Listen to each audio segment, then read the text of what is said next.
Chapter 13. The burden of Babylon, which Isaiah the son of Amoz did see. Lift ye up a banner upon the high mountain, exalt the voice unto them, shake the hand, that they may go into the gates of the nobles. I have commanded my sanctified ones, I have also called my mighty ones for mine anger, even them that rejoice in my highness. The noise of a multitude in the mountains, like as of a great people, a tumultuous noise of the kingdoms of nations gathered together. The Lord of hosts mustereth the host of the battle. They come from a far country, from the end of heaven, even the Lord and the weapons of his indignation, to destroy the whole land. Howl ye, for the day of the Lord is at hand. It shall come as a destruction from the Almighty. Therefore shall all hands be faint, and every man's heart shall melt. And they shall be afraid, pangs and sorrows shall take hold of them. They shall be in pain as a woman that travaileth. They shall be amazed one at another, their faces shall be as flames. Behold, the day of the Lord cometh, cruel both with wrath and fierce anger, to lay the land desolate. And he shall destroy the sinners thereof out of it.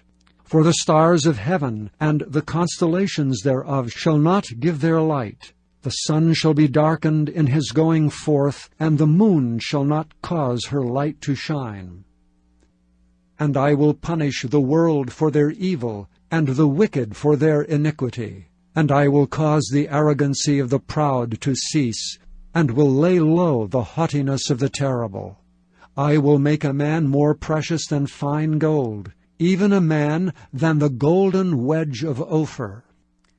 Therefore I will shake the heavens, and the earth shall remove out of her place, in the wrath of the Lord of hosts, and in the day of his fierce anger. And it shall be as the chased roe, and as a sheep that no man taketh up. They shall every man turn to his own people, and flee every one into his own land. Every one that is found shall be thrust through, and every one that is joined unto them shall fall by the sword. Their children also shall be dashed to pieces before their eyes. Their houses shall be spoiled, and their wives ravished. Behold, I will stir up the Medes against them, which shall not regard silver, and as for gold, they shall not delight in it. Their bows also shall dash the young men to pieces, and they shall have no pity on the fruit of the womb. Their eye shall not spare children.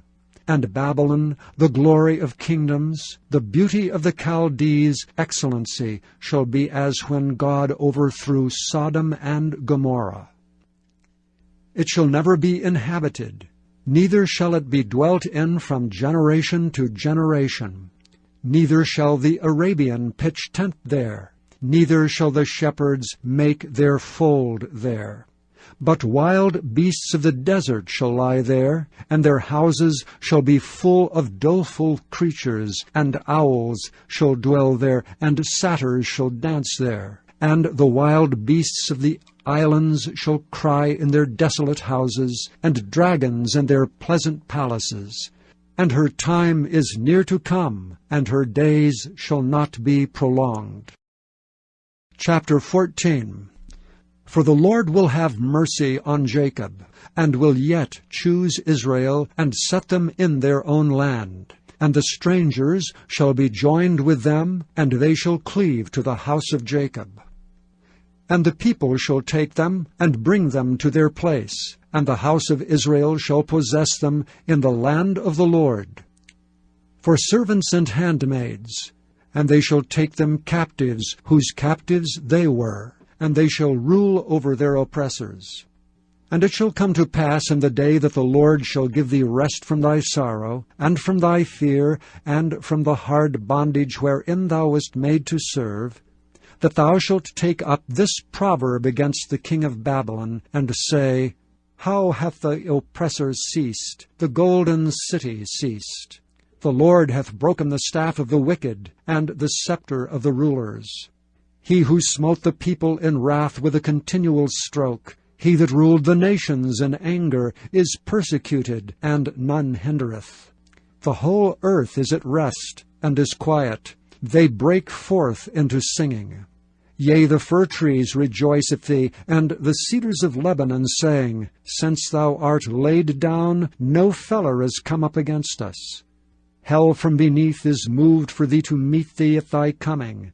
It stirreth up the dead for thee, even all the chief ones of the earth. It hath raised up from their thrones all the kings of the nations. All they shall speak and say unto thee, Art thou also become weak as we? Art thou become like unto us? Thy pomp is brought down to the grave, and the noise of thy vials. The worm is spread under thee, and the worms cover thee. How art thou fallen from heaven, O Lucifer, son of the morning! How art thou cut down to the ground, which didst weaken the nations! For thou hast said in thine heart, I will ascend into heaven. I will exalt my throne above the stars of God.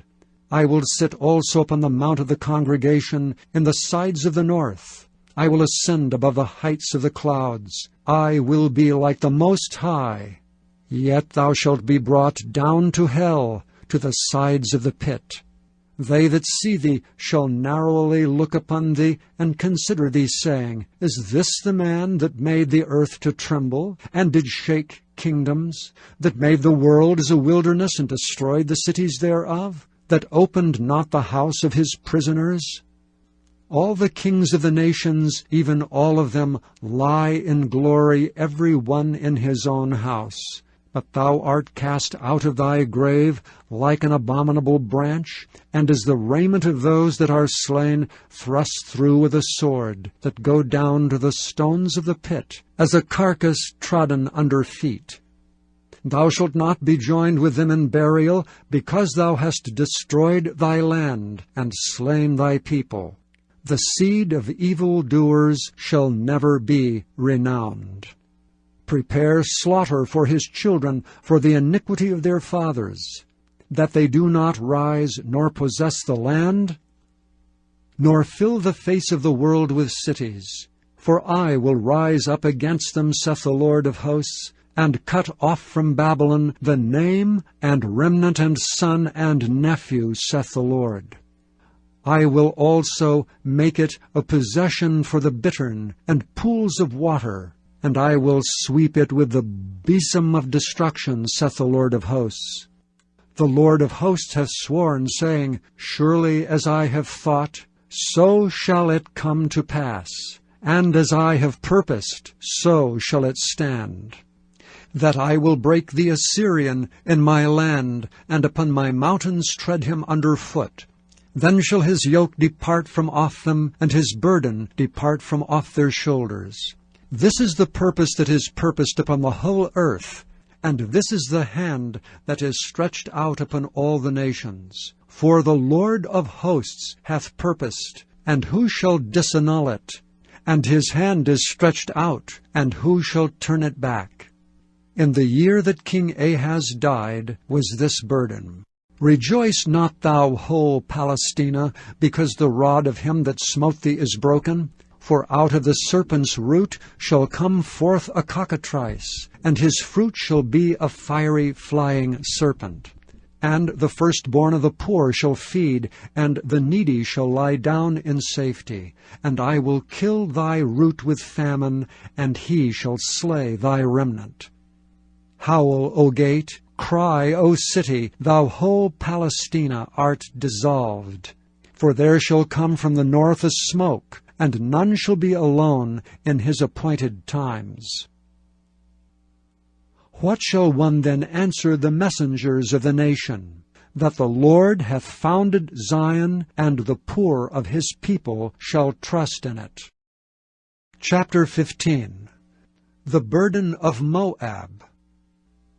Because in the night Ar of Moab is laid waste and brought to silence, because in the night Kir of Moab is laid waste and brought to silence. He is gone up to Bajith, and to Dibon, the high places to weep. Moab shall howl over Nebo, and over Medeba. On all their heads shall be baldness, and every beard cut off. In their streets they shall gird themselves with sackcloth. On the tops of their houses and in their streets every one shall howl, weeping abundantly. And Heshbon shall cry, and Elealeh, their voice shall be heard even unto Jahaz. Therefore the armed soldiers of Moab shall cry out. His life shall be grievous unto him. My heart shall cry out for Moab. His fugitives shall flee unto Zoar, an heifer of 3 years old. For by the mounting up of Luhith with weeping shall they go it up. For in the way of Horonaim they shall raise up a cry of destruction. For the waters of Nimrim shall be desolate. For the hay is withered away, the grass faileth, there is no green thing. Therefore the abundance they have gotten, and that which they have laid up shall they carry away to the brook of the willows. For the cry is gone round about the borders of Moab, the howling thereof unto Eglaim, and the howling thereof unto Bir Elam. For the waters of Dimon shall be full of blood. For I will bring more upon Dimon, lions upon him that escapeth of Moab, and upon the remnant of the land.